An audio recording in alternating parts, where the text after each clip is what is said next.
Pinagbibitiw sa pwesto ng minority bloc si Senate President Alan Peter Cayetano kasunod ng hindi na naman pagsipot sa plenary session ng mga miyembro ng majority bloc. Git naman ni Cayetano, ginawa nila ito bilang protesta para sa Senate independence at para masiguro na matutuloy yung pagdinig ng Blue Ribbon Committee sa Huwebes. Detalye sa mga huling mga nangyari dyan sa Senado sa live report ni Mar Gabriel. Mar! Ali, kung itinuturing daw na parliamentary tool ng minority yung ginawa nilang pag-walkout sa sesyon noong nakaraang Martes, sabi ni Senate President Alan Peter Cayetano, parliamentary tool din daw nila yung hindi pagdalo sa sesyon para masiguro na matutuloy ang pagdinig ng Blue Ribbon Committee kaugnay sa flood control scandal sa darating na Huwebes. Lacson, Versito, Erwin Tulfo. Gaya ng eksena kahapon, bakante ulit ang upuan ng 13 miyembro ng majority bloc. Wala ni isa sa kanila ang dumalo sa nakatakdang sesyon sa plenaryo ngayong hapon. Sa kabilang panig, kumpleto naman ang 11 miyembro ng minorya na nagsagawa na lang ng caucus. Boycott nga, yesterday, mali na pa, real talk lang tayo. Nagalit sila dahil hinuli si Senator Jinggoy. Inisa-isa daw sila. Kasabay nito, muling nag-live sa kanyang social media account si Senate President Alan Peter Cayetano. Sabi niya, ang hindi raw nila pagdalo sa sesyon ay isang parliamentary tool para ipaglaban ang independence ng Senado. But it is also a parliamentary tool to ensure na tuloy ang Blue Ribbon hearing sa Thursday. Ulitin ko po ginamit nila yung parliamentary tool na walk out para po hindi matuloy ang pag-change ng rules. So ngayon po ang majority, ginagamit din po ang rules sa tama, morally, legally, to ensure na hindi agawin ang mga committees para po matuloy ang hearing ng Blue Ribbon sa Thursday at ang iba't iba pang mga importanteng hearing sa bawat committee. Yes, you heard me right. Sabi ni Cayetano, may impormasyon siya na may planong agawin ang liderato ng mga komite, partikular na ang Blue Ribbon Committee, para muling pagtakpan ang mga dawit sa flood control scandal. Kung ano talaga ang scheme o scam sa flood control? Ilan ba talaga ang ghost? Ilan ang hindi ghost? Ilan ang substandard? Bulacan lang ba? O maraming lugar sa ating bansa? Senador lang ba? May congressman? May cabinet member ba? May mastermind ba o wala? Ano yung real numbers? Sa 1 trillion a year, sa 2023, 24, 25. Ano ba dyan ang tama? Ngayon ba? Wala na bang corruption ngayon sa infrastructure problems? Kamusta ang ating flood control? Pag umulan ba ng malakas ngayon, makakasiguro tayong hindi babaha? So ang dami pong tanong, tuhanan. Gusto ba natin na ang Senado ay maging kasangkapan, ay gamitin, no? Para ilabas ang totoo? O ito ay kasangkapan para itago ang totoo? Is the Senate for truth or not? Now, it's quite unique if you say that the number now is 11-11. So, what's important for me is we don't have a puppet or dependent Senate. And what's important to me is that on Thursday matuloy ang Blue Ribbon and tumuloy-tuloy yung iba't ibang mga committee. Pero buwelta ng minority bloc, hindi totoo na may plano silang hadlangan ang investigasyon sa flood control scandal. Figment of their imagination lang ang ginagawa nila. Wala naman kaming ginagawang hadlang sa proseso ng Senado at mga agenda ng Senado. Wala. Yung sinasabing Senate. Ang sinasabi niyang parliamentary rules ng Senado, hindi po namin hinahadlangan magpatuloy ang anumang pagdinig ng komite basta nasa tamang paraan. Mabuti, binawi nila yung subcommittee. And the numbers will always speak for themselves. Habang ganito ang bilang namin, kami ang minority.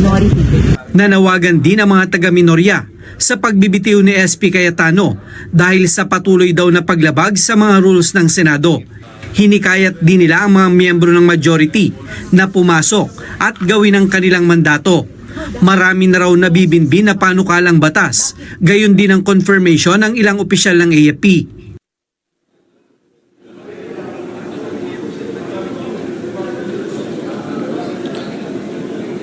Ali, pagkatapos ng press ko ng minority, muling nag-live sa kanyang social media account. Itong si SP Cayetano at iginit na wala siyang problema doon sa panawagan na magtrabaho sila. Sabi niya, nais nilang magtrabaho pero magkakaiba lang sila ng priority. Ang priority daw ngayon ng mayorya ay ang ekonomiya, itong flood control investigation at ang impeachment trial. Ang gusto daw ng mayorya ay lumabas ang buong katotohanan sa flood control scandal na matagal daw nabinbin sa ilalim ng pamumuno ni Senator Panfilo Lacson. Iniimbitahan daw nila ang mga resource person na dapat pakinggan pero hindi raw ibig sabihin ito na dapat silang paniwalaan sa kanilang mga sasabihin. Pagkakataon daw ito para ma-cross-examine ang kanilang mga pahayag kung nagsasabi sila ng totoo. Sinagot din ni Cayetano ang tanong ni Senator Lacson kung constituted na ba ang Blue Ribbon Committee dahil wala pang mga taga-minorya na miyembro nito. Sabi ni Lacson, ang minority ang hindi nagsusumite ng pangalan ng mga kasamahan nila na magiging miyembro ng BRC. Nagtataka raw si Cayetano kung bakit ang BRC lang ang kine-question ng minorya, gayong wala rin silang isinumiteng mga miyembro para sa iba pang komite gaya ng Ways and Means at ang BICAM na nakapagsagawa naman ng hearing kahit wala pang taga-minorya. Sabi ni Cayetano, handa naman siyang bumaba kung makakakuha ng 13 boto ang minority bloc. Ali. Okay, yung binabanggit mo na rules ng Senado na maaari lamang i-postpone ng Senate President yung kanilang sesyon ay upon consultation ng Majority Leader at ng Minority Leader na hindi raw nangyari. So yan daw dereliction of duty, merong blatant disregard ng mga rules, abandonment ng responsibility. May nalabag ba? At ito ba'y actionable? Mar? Yun nga, Ali, no, ang sinasabi ng mga taga-minority, may nalabag sa rules itong ginagawang pag-boycott ng mga miyembro ng mayorya dito sa kanilang sesyon. At pinag-aaralan daw o nakatakda nilang pag-usapan kung ito ba ay dapat silang mag-file ng Ethics Committee o dapat din nila itong idulog sa Korte Suprema. Ali. Mar, ilang boto ang kailangan para mapalitan si Senate President Cayetano? Dahil wala si Bato at hindi makaboboto at si Jinggoy hindi natin alam, bagamat sinasabi na bukas sa ideya na makaboto siya online kahit siya ay nakapiit. Ano ngayon ang numero? Ano ang magic number for the change in the Senate leadership? Well, 24 kasi itong mga senador, Ali, at ang nakasaad sa rules ng Senado ay kailangan nilang makuha yung majority. So sa makatwid, kailangan ng 13 boto nitong minority para mabaligtad at muling makuha itong liderato ng Senado. Mar, pinag-uusapan din na maaari na may nangyaring obstruction of justice sa pagkakaaresto kay Senator Jinggoy kahapon at dito sa at yung nangyari at ginawa ni Senate President Alan Peter Cayetano. Yan ba ano ba ang latest dito sa I think si Undersecretary Claire Castro ang nagbanggit niya na maaring obstruction of justice ang naganap.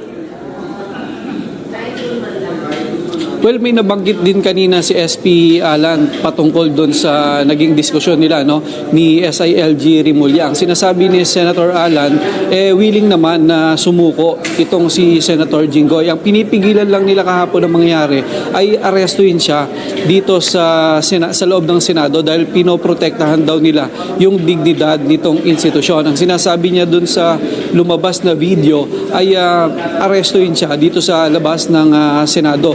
Ngunit hindi yan napigilan at tuloy na binasahan ng Miranda rights itong si Senator Jinggoy kahapon kasabay nung kanyang pagsuko sa mga otoridad. Ali. Doon sa dahilan na binibigay niya na gusto lamang niya na matuloy yung hearing ng Blue Ribbon Committee sa araw ng Huwebes, nangangahulugan ba na hindi pa rin sila papasok bukas?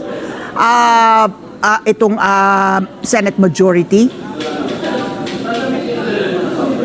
Ali, yun ang dapat nating abangan dahil bukas ang nakatakdang huling sesyon nila dahil CND adjournment na nila, no? Kung yan ba ay bubuksan pa ang sesyon para ideklara yung formal na adjournment bukas. So yan din yung inaabangan itong mga taga-minorya, no? Dahil nakadepende raw sa mangyayari bukas kung ano yung magiging susunod nilang hakbang laban dito sa patuloy na hindi pagpasok sa sesyon nitong mga miyembro ng Majority Bloc. Alright, maraming salamat Mar Gabriel, nag-uulat live mula sa Senado.